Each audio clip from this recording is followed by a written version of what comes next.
সারা বাংলা শুধু নয়, দেশ ও বিদেশ সাক্ষী থেকেছে অভয়াকাণ্ডের। কিন্তু আজ পর্যন্ত বিচার হলো না অভয়াকাণ্ডের অপরাধীদের। কেন বিচার এখনো হলো না, প্রশ্ন তুললেন কংগ্রেস নেতা অধীর চৌধুরী। আজ হাওড়ায় অভয়াকাণ্ডের প্রতিবাদে এক মিছিলে অংশ নেন অধীর। সেখানেই তিনি জানান, কেন্দ্রের বিজেপি সরকার প্রতিশ্রুতি দিয়েছিল অভয়াকাণ্ডের বিচার হবে খুব তাড়াতাড়ি, কিন্তু কোথায় কি?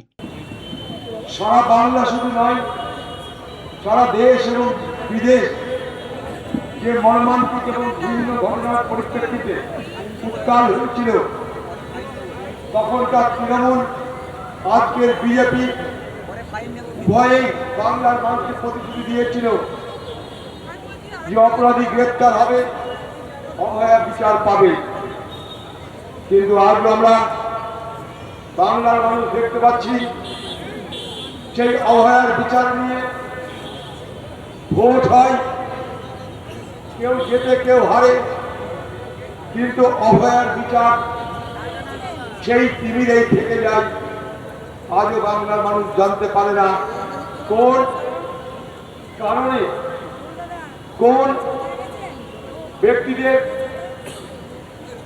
অপরাধে নিযুক্ত হওয়ার, অপরাধ সংগঠিত করবার ফলে আজকে এইভাবে অভয়ার মতন আমাদের ঘরের একটা মেয়েকে আমাদের হারাতে হয়েছিল।